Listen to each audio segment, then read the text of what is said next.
to replace these brake rotors, just like I did with the Griso. Replace the brake rotors and some brake pads. I've got to pop by a Repco, which is a automotive store in Christchurch. I've got to go and grab some brake rotors. Strap them onto the back of the bike, arrive in Ferrymead. They were a bit of a mission to get to stay still, and they wouldn't fit in the saddlebags, damn it. I got them back on the motorbike, so that's handy. And I actually do have some brake pads for the bike as well I need to change. Because all vehicles, at some stage, even though we like to go, we have to stop. And there's no song. I like to give jobs like this a good go at them myself if I've got the tools. But it's not that hard if you take your time and save us a bit of cash. Unfortunately, the brake pads were the wrong ones that I was supplied from the spare parts place, so I ended up having to go to Toyota themselves, and pads cost me a small fortune, but I was on a mission and I really wanted to get the job done this evening, so they were the only option that was close by without having to wait a day or two for stock to arrive. And it was still, overall, the job was cheaper than what it would have been had I have taken it to a service place to get done. Give it a go. The worst that can go wrong is that you stuff it up completely and it costs you double. And I'm sure for you and for me it's happened. Every now and again you think, oh, I can do this job, I can do it, no troubles at all, and it ends up being custard. There is great satisfaction in just doing stuff like this, getting it done cheaper, and gives you a little bit of practice and self-confidence.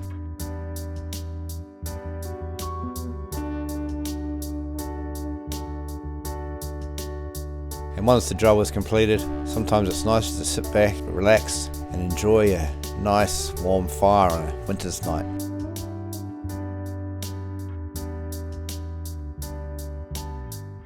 I got some discs, pads and stuff for the car which needed doing, and we also had these new rotors put onto the bike. I was supposed to get new pads to put on there with those, but they took a little bit longer to get here, so we're going to do it now, get the job done. One set of pads for each side, of course. 1, 2. It's a 14mm. Undo these two. We'll show you how we do one side, replacing the pads. Right, the original pads do have a little bit left in them. To take the pads out of here, we need to remove these two clips, being very careful not to lose them, because they are a small clip, they can go flying away on you. There's two clips, and if they have some trouble getting to them, you just can rotate this wee pin here. Now we can remove the two pins that hold the pads in place. 1 and 2. Two clips, we have a wee plate, and then we have our two sets of pads, which can come out the back or out the front. We'll get our new pads and we'll just compare what they are and what they look like. So a new pad is about yay much. It's not that much difference really. Yeah, I probably could have got a bit more life out of that. I probably could have got a little bit more out of them. To place them back in, just reverse. Bit of rain out there, heading out for a ride tomorrow. In. Make sure that's nice and solid. I didn't have the right hold on that, hence why that fell out.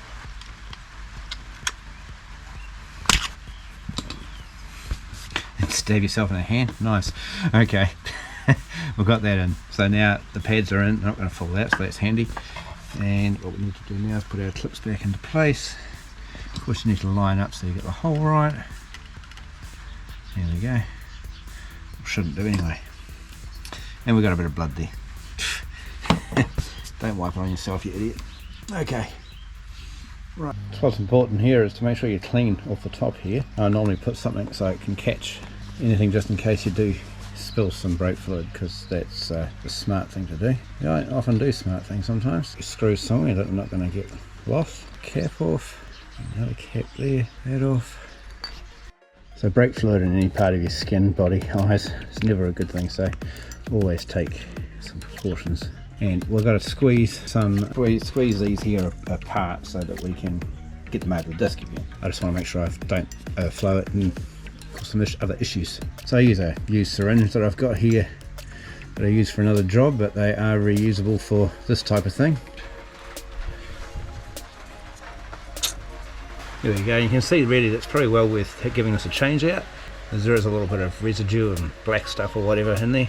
So once we've separated or pushed in the pistons a bit, I then have wide enough that we can slip it back on over the disc, ready to be reattached, which is really easier to do.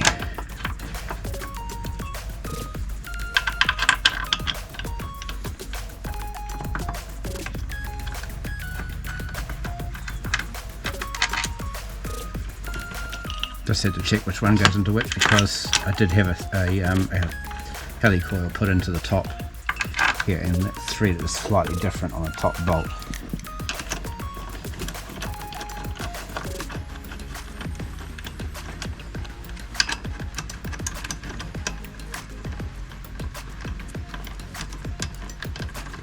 So that is one side pretty much complete without bleeding the brake so far.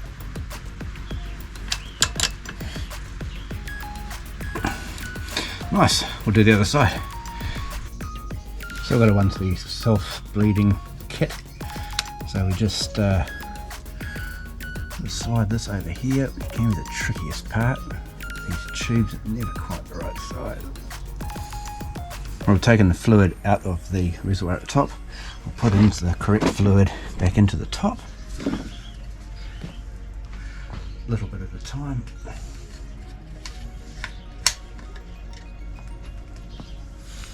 I think my problem is we're not quite open enough.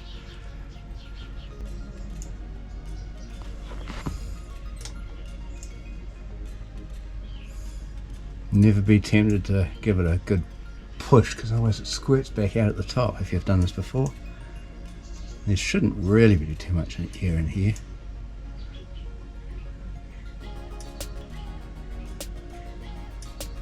You can see a couple of bubbles coming through there. So the previous fluid was green, and this new fluid is a browny colour. So I can see the browny stuff coming through now. There's no air there. So we might well be about done. I didn't do this that long ago actually. So again, you just do it the same, both sides, till there's no air there, till you feel happy. I'm happy, I think. Look, there's one wee bubble there. Give it a couple more. It's a real handy thing of these self-bleeding kits. They are awesome. For I think $17 or something costs. This is the second one I've had, because they sometimes the plastic here breaks up. So always take the pressure off, I find, with the big cap, so that it's not under too much pressure, and that way it should hopefully last a bit longer. Or hot glue it when it falls apart, because I have done that just to make them last a bit longer. So that's that job done. Done. Nearly time for dinner. Yeah, so once you've topped it up to the right level and tightened down those, make sure everything's nice and clean. Make sure there's no leaks, especially on the top end, because that would be dumb. Get rid of your towel, because I haven't dropped anything, which is awesome. All our bits down here are good as gold. Anyway, that feels good, and that will certainly be awesome once I feed them in on the ride tomorrow. It's going to be wet, so that's not ideal, but no one. We cannot choose the weather, can we? And it is winter. We are actually in almost at June 2024. It's going to be June King's birthday weekend next weekend. Not sure when this video will be on the online, but for me, next weekend is June King's birthday weekend here in New Zealand, public holiday. I'm taking Friday, Saturday, Sunday off, and Monday, and I will probably be going for a ride in a camp somewhere. And you'll probably come along if you choose to. Awesome. We'll see you on that, eh? What we'll do now, and we're semi prepared, is that we've got the spanner sorted to put our hose onto the brake caliper at the rear. Front here, we've got my syringe ready, and I'm going to remove the cap, and we're going to bleed the back brake line. The handy thing is that this is magnetic, so it can just slip onto there nicely.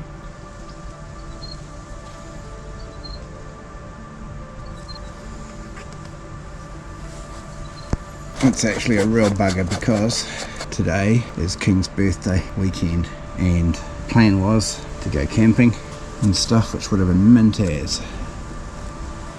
but sadly I got sick, which has meant that camping wasn't going to happen. I've been so sick, eh? I've been coughing all week since Tuesday afternoon, late Tuesday afternoon. I just went downhill and ended up having to take a couple of days off, 3 days off actually, and I'm only just starting to feel okay today. And ironically, this is Saturday and the weather is like 19 degrees out, so I've sucked out most of the fluid there. Before I start pumping on the lever, we'll add some fluid back to it. So I've always found that there has been more air in the rear caliper, whether we'll see that today or not. The fluid is green that I started off with. Like the front, we've changed to more of a brown coloured fluid, different brand. There we go, there's a little bit there, a couple of bubbles, a few bubbles. It is worthwhile to replace the fluid periodically because it can absorb water or moisture, and of course gain bubbles just through heat and whatever else happens within the system.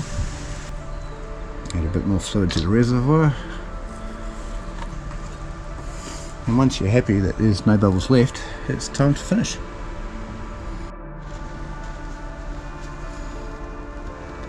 Once it's topped up and all tightened up, should be all good. Test their operation, make sure that they're all operating good, and then you sweep. Clutch fluid reservoir down here, and behind here is where the clutch is, down there, and the clutch bleed is here, just above the side key. Yes, so that's where you got to put the hose on and bleed the thing from. It's a little bit tricky. Yeah. We'll start off here removing this cap.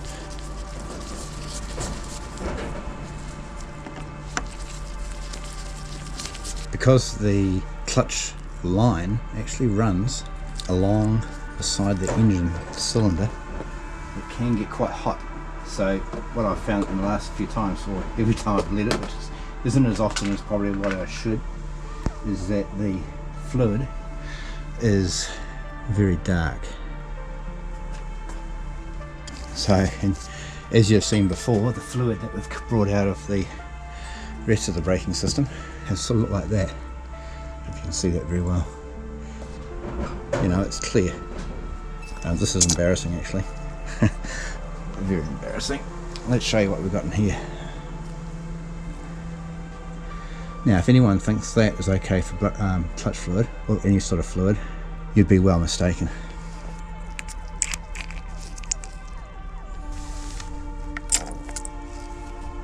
That ain't pretty. That is far from good. Anyway, we're doing the right thing to get it right now this time, eh? You can see how ugly that is.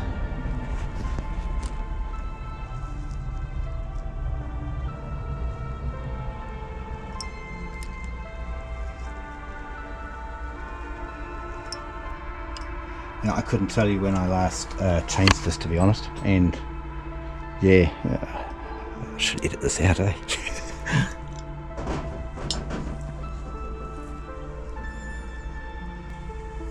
We'll flush this through and we'll show you once it gets a little bit clearer.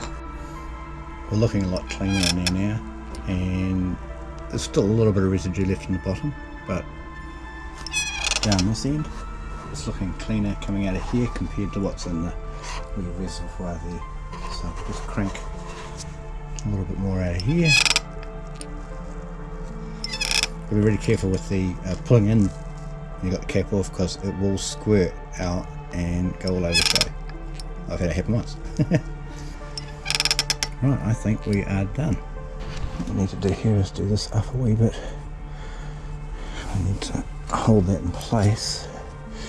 Do it up as tight as we can. Take that off. So I hang that up a wee bit just for a second.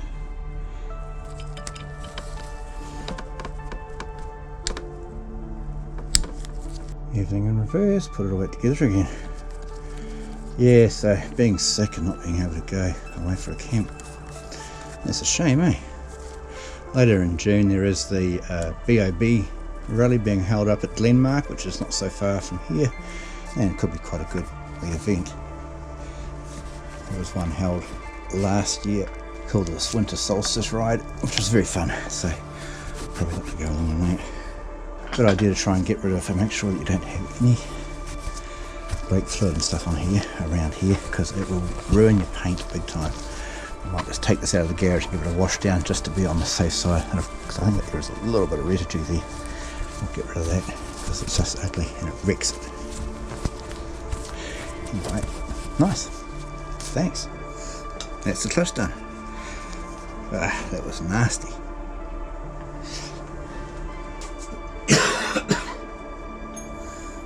No, please, that's done. Get this thing out of the garage, give it a bit of a spray off, wipe it off. Sick of this coffee. Wish I was camping. Well, sun's out up there, and it's a beautiful, beautiful day in there.